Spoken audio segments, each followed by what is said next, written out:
पिछले वीडियो में हमने देखा कि अशोक के मृत्यु के पश्चात मौर्य साम्राज्य के दो भाग हो गए थे। पश्चिमी भाग पर अशोक के पुत्र कुणाल का राज्य था और पूर्वी भाग पर अशोक के पौत्र दशरथ का राज्य था। इस वीडियो में हम देखेंगे कि कुणाल और दशरथ के पश्चात मौर्य साम्राज्य में किन राजाओं का शासन था। यदि हम पूर्वी भाग की बात करें तो दशरथ के विषय में हमें पुराणों में दो जानकारियां मिलती हैं। दशरथ अशोक का पौत्र था और दशरथ ने इस पूर्वी भाग पर 8 वर्ष तक राज करा। अब इसके अतिरिक्त कोई जानकारी हमको पुराणों में नहीं मिलती। यहाँ तक कि हम यह भी नहीं जानते कि दशरथ के पिता का क्या नाम था। दशरथ के पश्चात पूर्वी मौर्य साम्राज्य पर किसका शासन था, तो इसे जानने के लिए हमें एक बार पुनः पौराणिक सूचियों को देखना होगा। मत्स्य पुराण एवं वायु पुराण के अनुसार दशरथ के पश्चात संप्रति ने मौर्य साम्राज्य के पूर्वी भाग पर राज्य किया। हम मात्र मत्स्य पुराण एवं वायु पुराण को संदर्भ में इसलिए ले रहे हैं क्योंकि जब हम बौद्ध स्रोतों पर दृष्टि डालें तो उनकी सूची में पहला नाम संपदी का आता है। दिव्यावदान की दोनों सूचियों में हमें यह नाम मिलता है। देखने से तो यह अनुमान लगाया जा सकता है कि बौद्ध स्रोतों में वर्णित संपदी पौराणिक स्रोतों के संप्रति का ही प्राकृत स्वरूप है। हम पिछली वीडियो में पहले ही बता चुके हैं कि बौद्ध स्रोतों में दशरथ का वर्णन क्यों नहीं आता।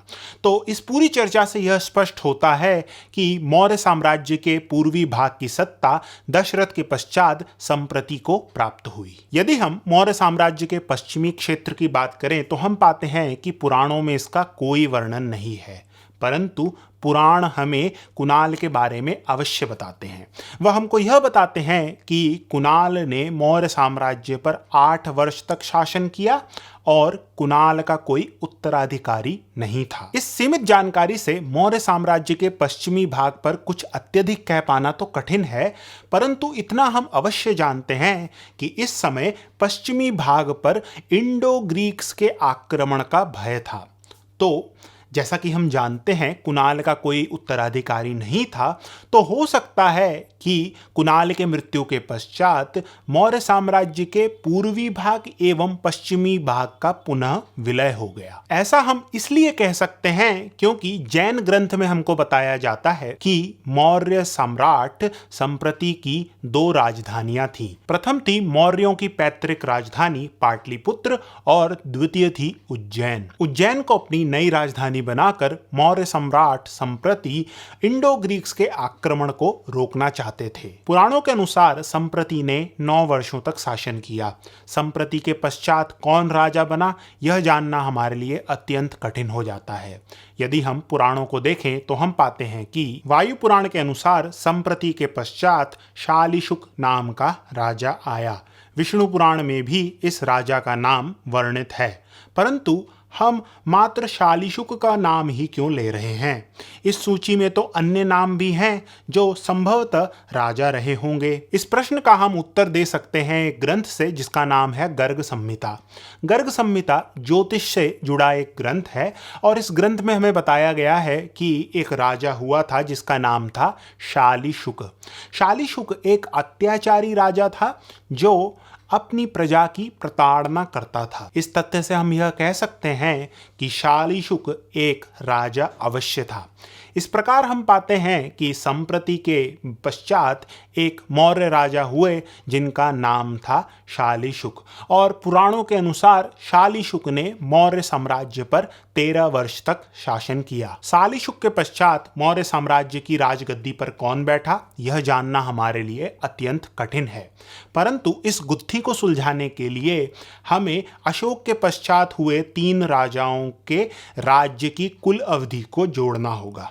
हम जानते हैं कि दशरथ ने मौर्य साम्राज्य पर 8 वर्षों तक शासन किया, संप्रति ने 9 और शालीशुक ने 13 वर्षों तक। तो अशोक के पश्चात हुए इन 3 राजाओं की कुल शासन अवधि हुई 30 वर्ष। यदि हम एक बार पुनः पुराणों में दी गई सूचियों की सहायता लें तो हम पाते हैं कि हर सूची में अंतिम मौर्य राजा का नाम बृहद्रथ है। बृहद्रथ से ठीक पहले शतधन्वन का नाम विष्णु पुराण, मत्स्य पुराण एवं वायु पुराण में आता है। ब्रह्मांड एवं वायु पुराण में इस राजा का नाम शतधन्वन ना होकर शतधनुष है। अधिकांश विद्वान यही मानते हैं कि शतधनुष एवं शतधन्वन एक ही राजा का नाम है, अर्थात चारों पुराणों में अंत के इन दोनों राजाओं पर सहमति है।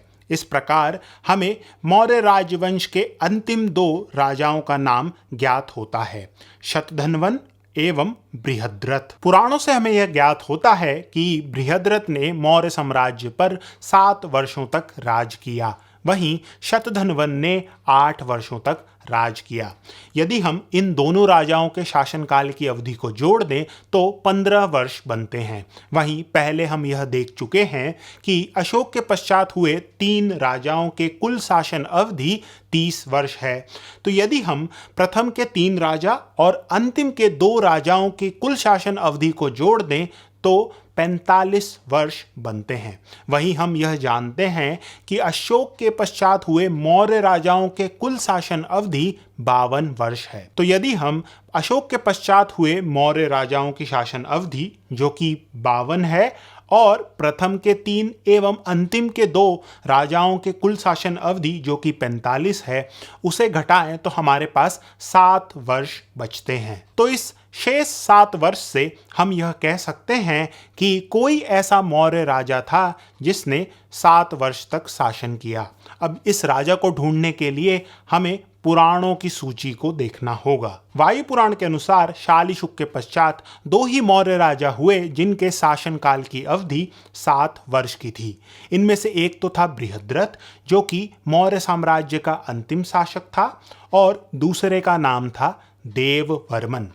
शालीशुक और बृहद्रथ के बीच देववर्मन ही ऐसा मौर्य शासक है जिसने मौर्य साम्राज्य पर 7 वर्ष तक शासन किया। देववर्मन के इस शासनकाल की अवधि से यह सिद्ध हो जाता है कि शालीशुक के पश्चात देववर्मन मौर्य राज्य की गद्दी पर बैठे।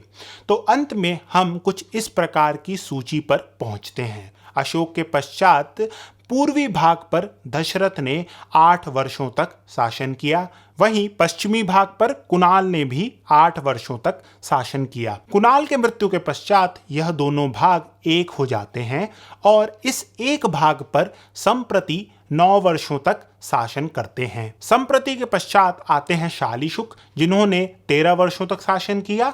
शालीशुक के पश्चात आते हैं देववर्मन जिन्होंने 7 वर्षों तक शासन किया। देववर्मन के पश्चात आते हैं शतधन्वन जिनका राज 7 वर्षों का था और अंतिम मौर्य शासक थे बृहद्रथ जिन्होंने मौर्य राजगद्दी पर 8 वर्षों का समय व्यतीत किया। और जैसा कि आप जानते हैं बृहद्रथ का अंत उसी के सेनापति पुष्यमित्र शुंग ने किया।